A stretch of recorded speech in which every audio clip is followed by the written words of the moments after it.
In TFT, as any set progresses and more patches get in, the meta becomes slowly but surely more balanced. You have more outs, more forecasts, more rerolls, different lines that you can play to try and secure your top 4. But when exactly do you decide to take a top... Excuse me, sorry, I had like a lot of pasta and so like I'm a little gassy. That shit was busting.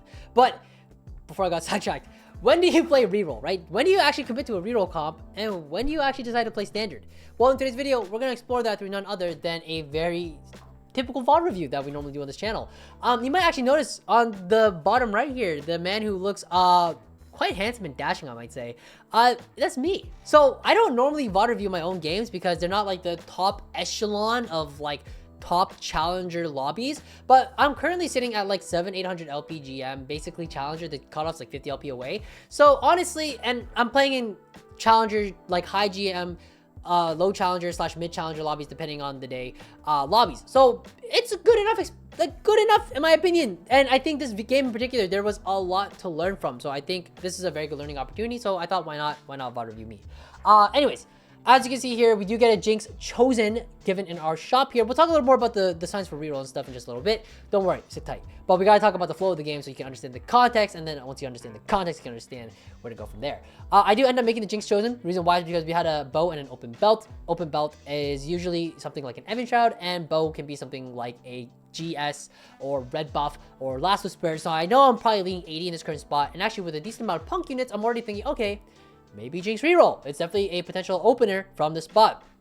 But our 2 augments are actually pretty dookie. Keepers, do it for the fans, golden ticket. None of these are that great in particular. Do it for the fans is only really great in our reroll. It's not something you can really consider committing to at 2-1. Golden ticket, it sounds like it's good with punk, but as we've talked about in the past, it's very counterintuitive. Golden ticket is actually pretty terrible in punk. The reason being is that you do not actually get punk stats on those free rerolls. So you're actually missing out on a couple of stats when you take golden ticket amongst punk, so not that great. Keepers can be good if disco is super meta, but hard forcing disco with no disco opener doesn't really make a lot of sense. So even though keepers is sort of like the correct option first from this spot, I know I'm rerolling a bunch of other augments here, so I end up rerolling middle and right side. And sleight of hand, salvage bin do pop up. I think I'm checking stats on golden ticket with punk, but sleight of hand has like a 4.3 and salvage bin is a 4.4, slightly worse. But here's the thing about salvage bin, and why I personally like to run it a lot and why I took it for this game is because salvage bin in general, in my opinion, is really great for conserving a lot of HP. So even though sleight of hand is statistically slightly better, I do really prefer playing salvage bin because salvage bin keeps you open to a lot more possibilities because you can always break apart your items and try to play around different lines. I actually think that's what I love the most about this augment. So that is why I end up taking that over sleight of hand, even though yes, again, sleight of hand is slightly better. As you can see on my bench as well, I am holding a bit of super fans as well, even though we're not really playing it, but potentially to play into the future, maybe because I have salvage bin, I can think about leaning into some reroll lines if it pops up. Now, as of right now in this current spot, I don't know what I'm playing yet. I don't know if I'm going to lean reroll. I don't know if I'm going to lean standard. It depends on the flow of how stage 2 goes and how things roll out. In general, when it comes to deciding to play between either standard or to play reroll, there are 2 key factors that come into play. The first one being your HP. If you manage to stay high HP, you kind of have the liberty to do whatever the fuck you want. You can leverage your HP and use it as extra time, quote unquote, to try and find the units that you are searching for, whether that be reroll units or whether that be standard line units. It's really up to you. So having high HP in general, very nice to do. So HP preservation, super core, basic principle, makes a lot of sense. That doesn't tell us much. So what's the second one? Well, the second one's actually money. And money is sort of the big tell when it comes to choosing between either playing standard lines or either playing reroll lines. And the reason is this. If you are broke, you should almost always consider playing reroll lines. And then if you are pretty rich, maybe consider playing more standard, assuming you have the HP to work with. That's the general rule of thumb. So why is that the case, right? Well, the reason is this. Not everybody's going to be able to get to play 4 costs. In like a perfect world, any top player would rather play around 4 costs than play around reroll, and the reasoning is because, unless the reroll comps are super broken, 4 costs gives you the option to eventually cap out with legendaries and 5 costs. So you actually have a much higher cap and potential to win out with 4 costs and 5 costs rather than just playing around reroll lines. You can only get so strong with 3-star versions of said units, right? But we can't always do that. right? We're not always the healthiest. We're not always the richest. So reroll lines exist for us to have an alternative out in case we cannot be the ones to play 4 costs in that game, right? So that's why, as you can see here, I find an Echo 2 in my shop. I'm not skipping a fucking Echo 2. That shit's pretty fucking good. So I'm gonna make the Echo 2, and yes, I'm poor as fuck now. I cannot make 20 gold on 2.6, which, as you may or may not know, is a standard interval for making 20 gold. Almost every single player does it. It's almost crucial, especially at the highest level, so that you don't end up being broke. But as you can tell here, even though yes, it does secure me my 4 win streak, which is great, I am so piss broke. I am so broke. So from this spot, trying to play around any type of standard line is out the window. I have to be thinking, okay, standard, no more. I have to play reroll. What do we do now? So you might notice on my bench, Kaisa, MF. If you know anything about the current meta lines and the current reroll lines, this is leaning a little more towards Jazz and trying to play around Jazz. So I'm already thinking, okay, in this spot, maybe I can play around Jazz reroll. Maybe I can try to play around the MF and the Bard. It's doable. I don't have the best components for it, but at least in the Bard reroll line, I can play around Bard for AP items. I can play around tanks like the Echo or whoever for my tank lines, and I can play around Kaisa or MF depending on what I find, and I should be good to go. But keep in mind, just like with any sort of comp, no matter whether it is standard or reroll, you have to keep in mind, hey, if I'm contested, it's not a good time, right? And that's something to keep in mind. So I'm actually stressing out at the bottom right here, as you can tell. Let's talk about the augments real quick and why I'm stressing out. But real quick, late game specialist, item grab bag, rolling for days. As you can tell, late game specialist makes no absolute sense. We've already established we're not playing standard this game. So rolling for days or item grab bag. Now this is a bit of an interesting topic. I want you to take a guess. What do you think? And pause the video if you need to. But what do you think is the best option in this spot? I will wait. I'll give you like 2 more seconds, assuming you didn't pause. But I'm going to tell you the answer now. Even though, yes, we are playing reroll, rolling for days is not the correct option. It's actually item grab bag in this specific spot. And the biggest reason is this. We are thinking about potentially playing around Jazz, potentially playing around Bard, MF, and all of that. And again, like we said before, AD, AP, and tank, it's all covered inside of the specific line. So item grab bag is actually decent. But we scout, look, one guy has Bard chosen. And he already is thinking about super fans as well. And he's already actually significantly ahead of us in the Bard line. So that's something that we need to keep in mind. Scouting again, another person has Bard chosen. So I'm not trying to play Bard anymore. Fuck that shit. It's actually really hard for me to play Bard because so many people have the chosen. But I'm going to take item grab bag because I know it's 2 components. Aha. So that's the big one. So because I know it's 2 components that I can break apart with salvage bin, it's always item grab bag in that specific spot. Obviously, if we were trying to play around the Bard line, we would try and, you know, take item grab bag, and no matter what item were dropped, regardless of salvage bin or not, it's a good choice. But because we are salvage bin, that's actually the main reason why we took it. I kind of tricked you a little bit talking about the Bard line. But anyways, as you can see, because we did scout and because we knew that it was not going to be a good time, we sold everything. Now, something to note real quick is that a lot of people, when they decide to play reroll, especially the 2-cost rerolls, there's this weird like mindset that you have to find your chosen on 3-2 and be level 6 and find everything. No, you don't. Does it make sense? Is the first thing you should ask yourself, right? Like, I'm looking at my spot right now. I'm poor as shit. If I level to 6 and I try to roll for a chosen and I missed, I'm dead. So I know from this spot, my board is actually decently strong. Look at these losses, by the way. This board is barely alive.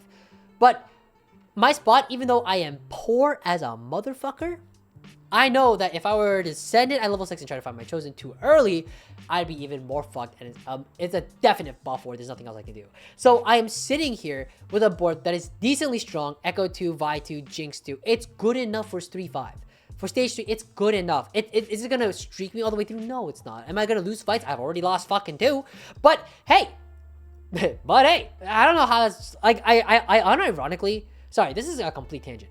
But I unironically started saying, but hey, because I saw this like clip from like the 1990s of like some guy impersonating Jerry Seinfeld. I think it wasn't Tom Holland, that guy's Spider-Man, right? Like he wasn't even like born then.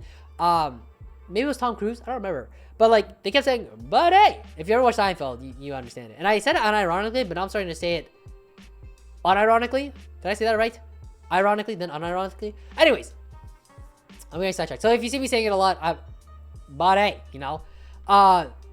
Also, now I'm saying, I don't know why I started saying now I'm saying, but now I'm saying, like, I don't know, it's kind of fun to say. Know what I'm saying? Anyways, I completely lost my train of thoughts. The point is, sorry, you can't also hear this. I made sure that I muted this VOD audio because I'm like stressing the fuck out. There's a lot of items going on. I'm trying to calculate everything. So I'm glad you can't hear me screaming because I was like losing my shit because I didn't know like what exactly all my items were, and I was like stressing out. I was stressed the fuck out. But anyways, going back to the game, it's now 3-7. We are level 6, and now we can finally sell our chosen and finally think about, okay, now we should probably start looking for our Seraphine. Pause. Gotcha, bitch. Do you roll in this spot? Think about it. Do you roll in this spot? I want you to answer yes or no. Right now, answer yes or no.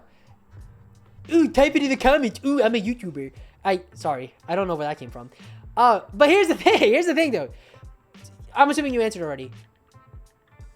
Do you roll first, or do you level first? Oh, gotcha there. Here's the thing. Knowing that you have multiple outs and multiple headliners to play around is a crucial part of set 10. And I know in this specific spot with the Seraphine line, I can level first and then roll. So why is that the case? Why should I level first and then roll in this spot? I'm breaking 50, bro. The reason why is this.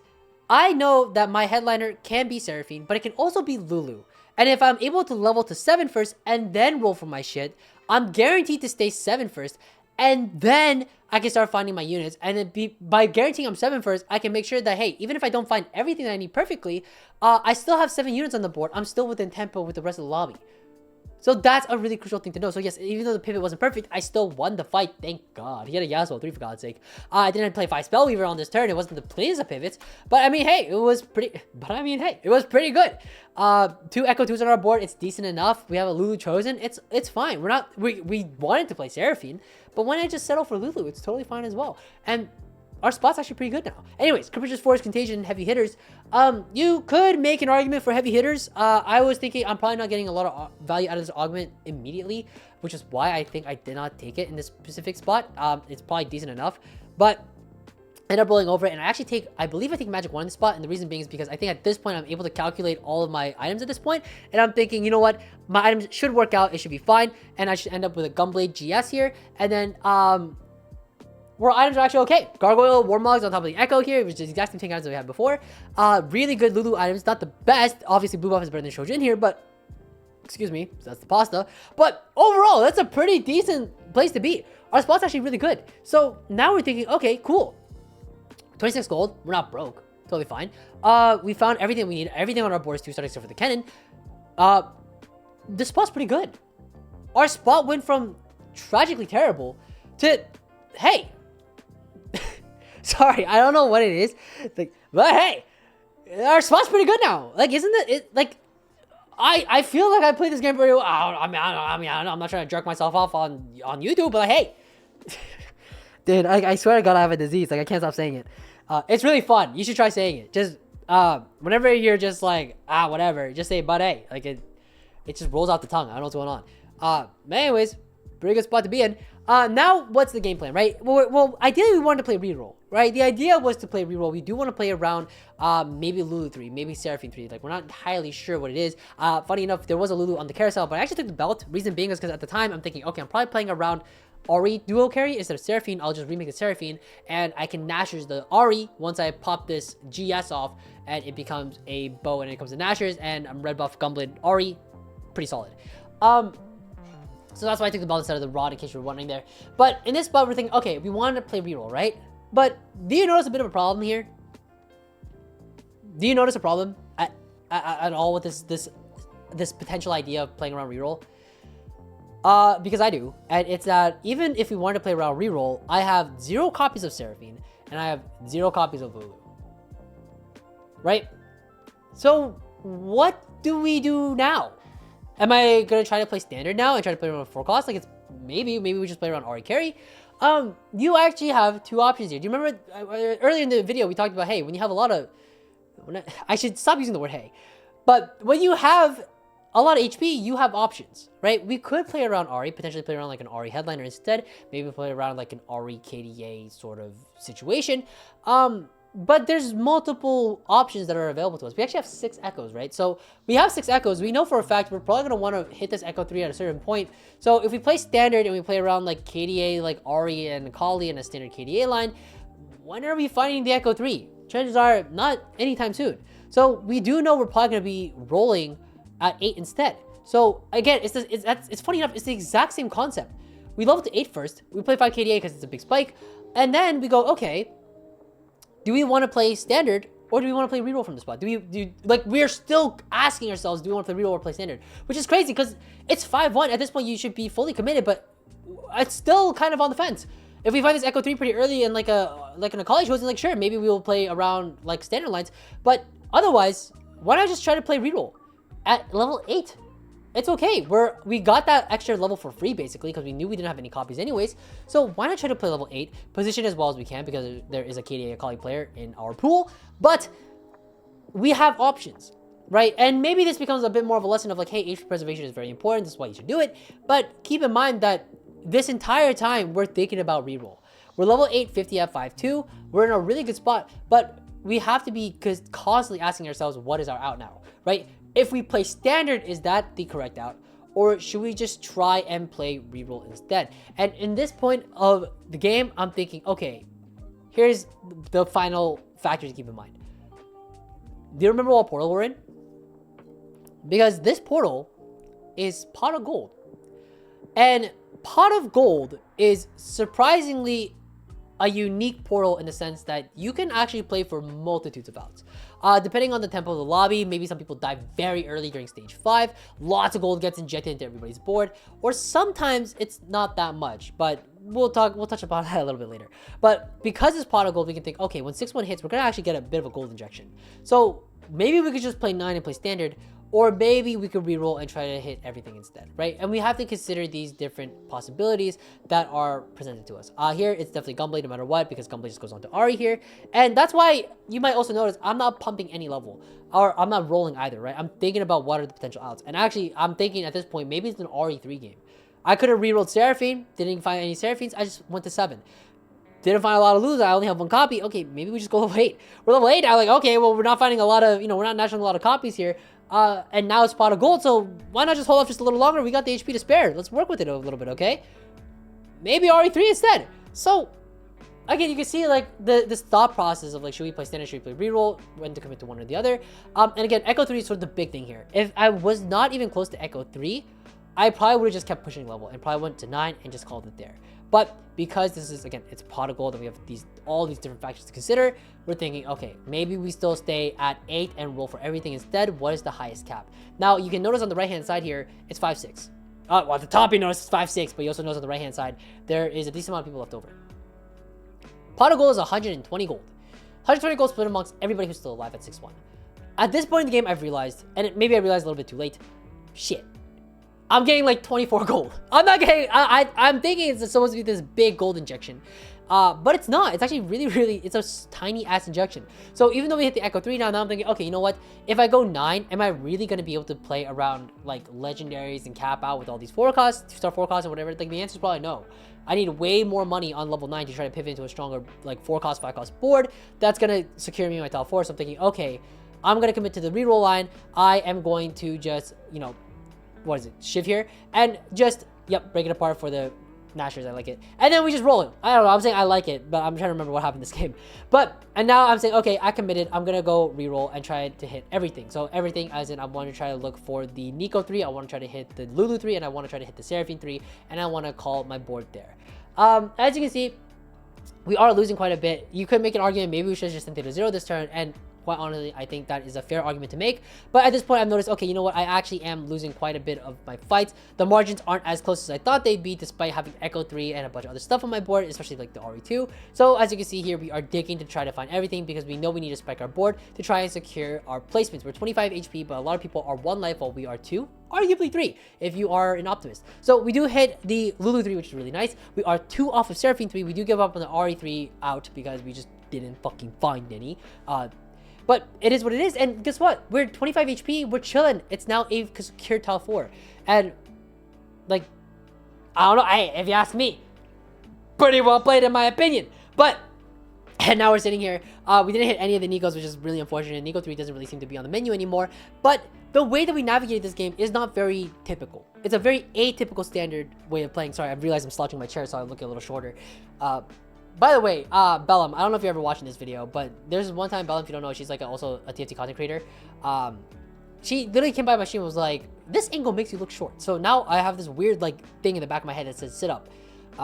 Which I don't like that. I like sitting, I like slouching my chair. But back to the game. Yes, like I was saying before I got sidetracked again. I feel like I'm getting on a lot of tangents today. Even though this wasn't your standard typical sort of reroll gameplay, I think it's important to highlight that there are different ways to play reroll. Sure, like a lot of streamers talk about, oh, just press D, like D, like every game is just D. Like, but there's more to it. There's a little bit more nuance to it, knowing when to roll, knowing when to level, and being able to play around it. And reroll is not as straightforward as you may think. So I really wanted to highlight this, as well as, okay, do I play standard or do I play reroll? Because again, we've been ping-ponging back and forth between these two ideas for like almost the whole game until 6-1. So I think there's a lot to learn from this game. But anyways, that's basically all that I really want to talk about for this game. We're gonna just watch the rest of it because why not? I mean, don't you want to know if I go first or second? This Lucina guy, by the way, is like 1K LP challenger. I'm just saying. But you might, I mean, we might as well watch it out till the end. But at this point, I feel like I've said my piece. So we're just gonna watch until the end of the game here. He is playing Country Reroll, which is kind of surprising. Country Reroll is not a very common line that you see top 4ing, but I believe this Lucina guy, Lucina. Wow, the name is XX Lucina 420XX, by the way. That is some 2010 like Xbox gamer tag bullshit. You know what's crazy? Funny enough, like a long time ago, I've never owned like an Xbox or a console in my life, but I remember that I used to go to my friend's house to play on their consoles almost every single day, on their Xbox every single day. That's how I got like kind of decent at Call of Duty. But it got to the point where I played at their place so much that I had to make my own account because my account was higher ranked, or like it was a higher level, like a higher prestige than like his account. And even though he lived there and played the game at his house, like I was a higher, like that's how often I played. But when he asked me to make a gamer tag, I think I think I did XX Epic Gamer 69XX or something like ridiculous bullshit. I don't know why I told you guys that. That's very embarrassing for me. But anyways, going back to the gameplay, I mean, hey. Wow, I really say that a lot now. It's really bad. I'm actually saying it unironically. But let's talk a little bit about the positioning here because this is kind of important. As you may notice, we are on a 5-win streak here, but this fight at 7-2 is actually quite interesting. I have not repositioned the whole time. And I haven't repositioned because I know I have HP to spare. And I didn't reposition because I was like, okay, I've been winning every single time, and now I lost. So I'm thinking, okay, what was the difference maker that caused me to lose? And what do you think it is? What do you think caused me to lose that last fight? I'll give you a hint. It was the Amumu and the Thresh being way too strong and getting focused down too late. Ari is the best AP tank killer. So getting her to focus down immediately on the Amumu and immediately on the Thresh is what's going to get me these dubs, and actually is what's able to kill Lucina here in this fight, and we secure our first. So yes, even though we were broke throughout the early game, even though our spot was looking doomed, and I think a lot of players, especially lower elo, might have had a little bit of difficulty piloting from that level of spot, I think it's a good learning opportunity to understand, hey, this is when you should play reroll, this is when you should play standard, when to ping pong between the two ideas, and I hope you guys learned something. But anyways, I hope this was helpful. Take care, guys, and happy climbing.